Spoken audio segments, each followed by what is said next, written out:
Okay, so today we're going deep on something kind of controversial. Yeah. Selfishness. We're looking at this excerpt from 7 Terrifying Reasons You Must Be Selfish. Wow. Yeah, that title. I know, right? The title is intense, It is. but we're going to try to understand it, Not like saying we agree. Right, of course. Just trying to get what they're saying. Exactly. It's interesting, though, isn't it? Like they're trying to flip the script, Yeah. make selfishness a good thing. Like a survival tactic almost. Yeah, in this world that can feel kind of uncaring sometimes. Yeah, totally. Like everyone's out for themselves, so you got to be too. Right, and they make some pretty bold statements. Yeah, like sacrifice will leave you broken and alone. Ooh, that's heavy. It is, but I could see how some people would relate. Oh, absolutely. People who've been burned out, given too much. Taken advantage of. Exactly. That fear of ending up empty. Used up and no one even notices. Yeah, and unappreciated. There's another one. No one cares about you until they need something. Oh, that's cynical. Super cynical? Right. But is there some truth to it? Well, it's interesting to think about it from like an evolutionary angle. Okay. There's this concept, reciprocal altruism. Big words. Basically, it means even when we're being selfless, Yeah. there's this maybe subconscious expectation of getting something back. So like even our good deeds are kind of selfish. It's not always conscious, but yeah, maybe there's that element. Wow. Makes you think. It does. And this source takes it even further with the world respects the ruthless. It's that whole winner takes all idea. Yeah, like the people at the top, they're all ruthless. But does that really equal success? Right. What about happiness? Exactly. Yeah. And they give these examples like the selfless mom who's forgotten. What? Yeah, the hardworking employee who's never recognized. It's sad, right? Makes you think. But is it always like that? Don't some people manage to be caring and successful? Of course.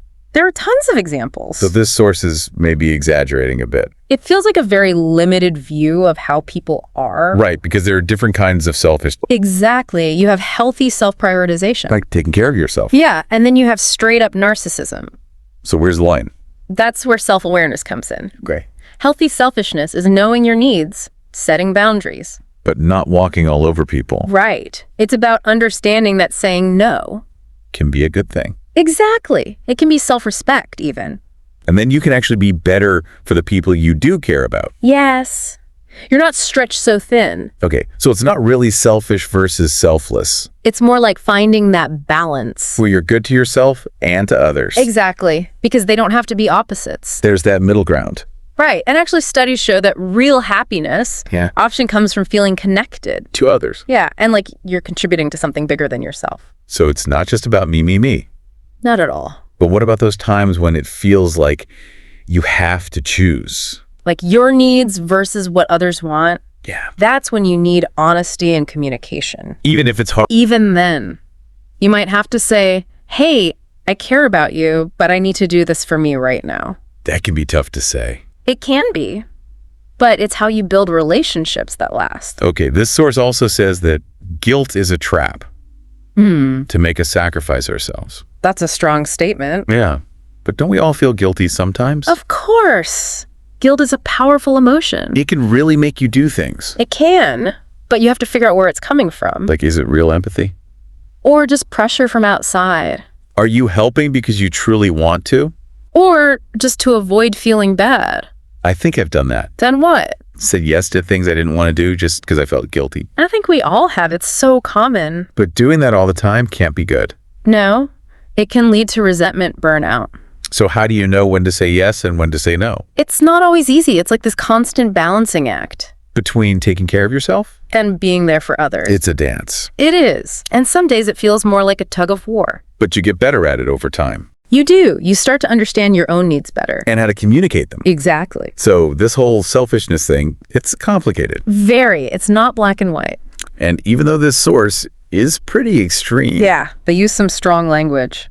It does make you think. It does. It reminds us to take care of ourselves. Set boundaries. Be aware of manipulation. It's a lot to think about. It is. So what's the one thing you want listeners to take away from all this? This. Taking care of yourself is not selfish. It's crucial for a good life. And when you're feeling good, you're actually better able to care for others. It's not one or the other. No, it's both. It's that dance. That's a great way to put it. Well, thanks for joining me on this deep dive. My pleasure. And for everyone listening, How do you find that balance? What are your thoughts on all this? Let us know. Yeah, we'd love to hear from you. Until